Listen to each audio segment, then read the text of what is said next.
Assalamualaikum warahmatullahi wabarakatuh. Perkenalkan nama saya Gigi Bagus Lambang dengan NIM 22073017 dari program studi Pendidikan Teknik Otomotif. Baik, di sini saya akan melakukan video presentasi yang merupakan tugas presentasi atau tugas minggu ke-15 yang dimana eh, materi yang dibahas pada minggu ke-15 ialah tentang analisis data. Baik, langsung saja saya akan melakukan presentasi eh, PowerPoint yang saya buat dari mata kuliah metodologi penelitian. Baik,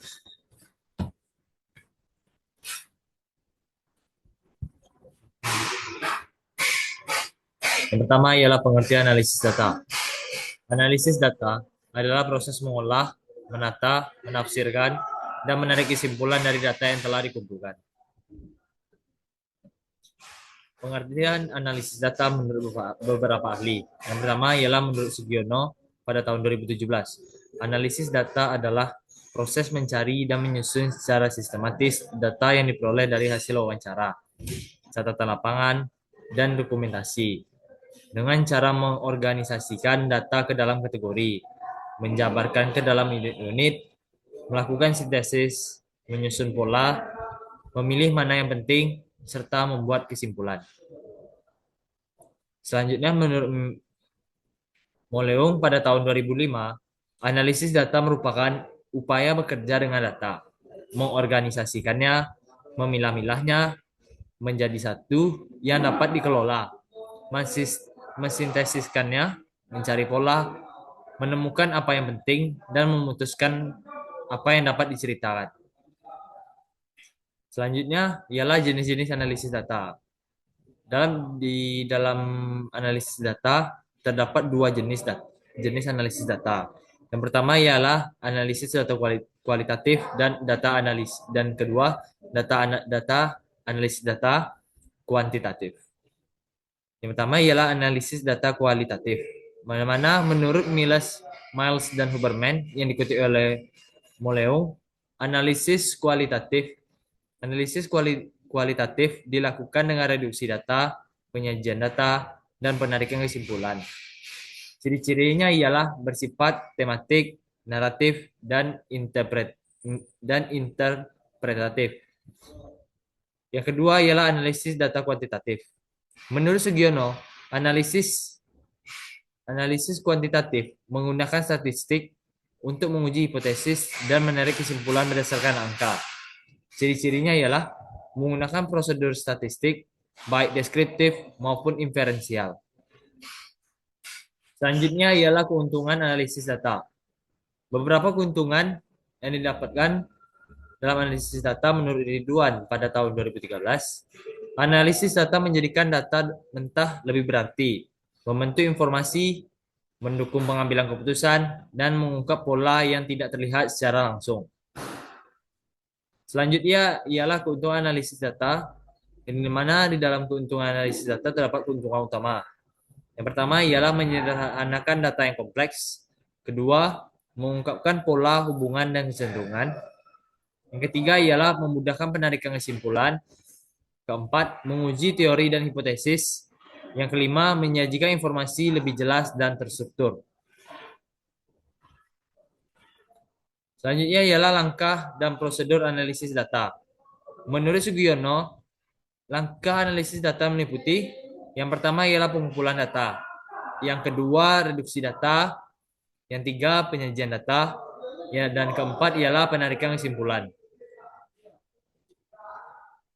Langkah dan prosedur analisis data menurut Ridwan, ya, proses analisis dimulai dari pemeriksaan data, pengkodean, tabulisasi, perhitungan statistik, sampai interpretasi hasil. Selanjutnya ialah langkah prosedur analisis data. Ini mana terdapat prosedur umum. Yang pertama ialah editing atau memeriksa data.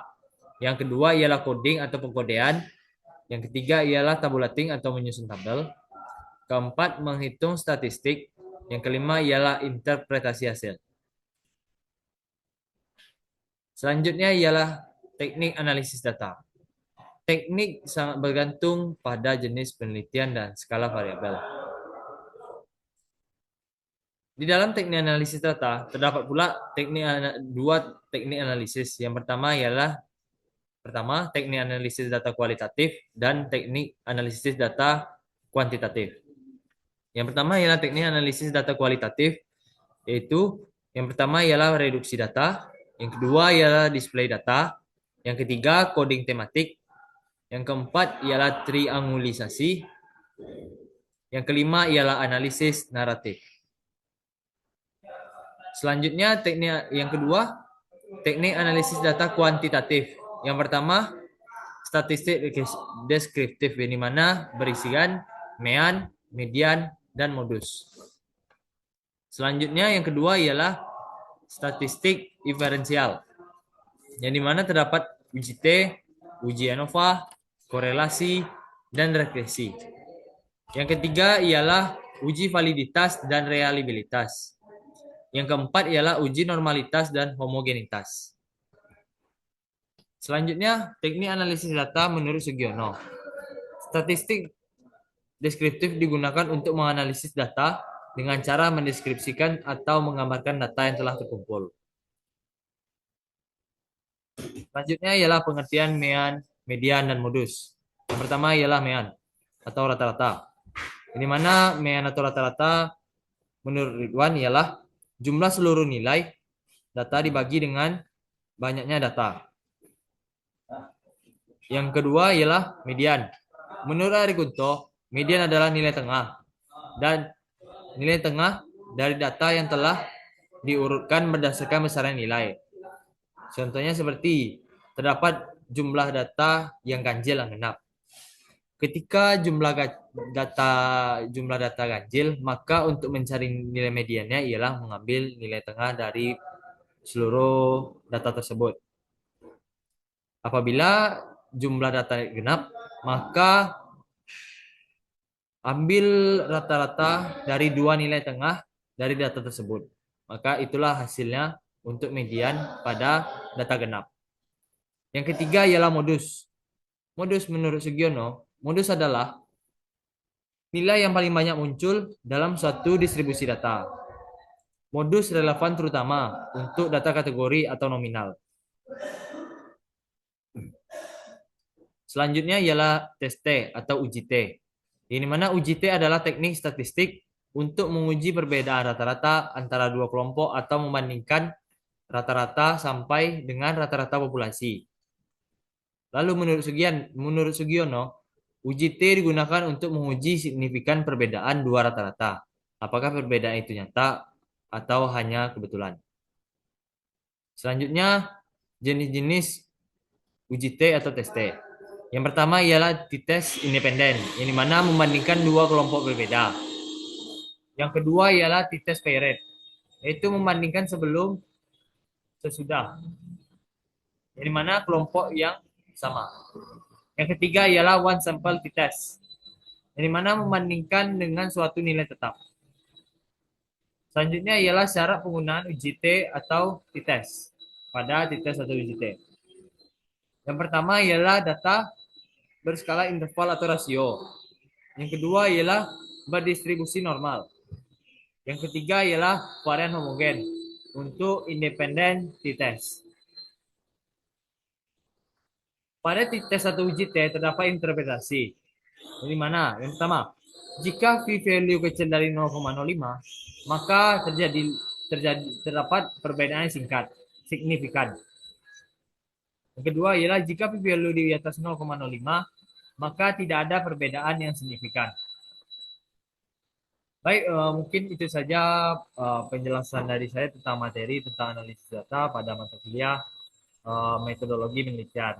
Apabila ada kekurangan dan kesalahan dalam menjabarkan materi dan kekurangan data, saya mohon maaf. Saya akhiri dengan Assalamualaikum warahmatullahi wabarakatuh.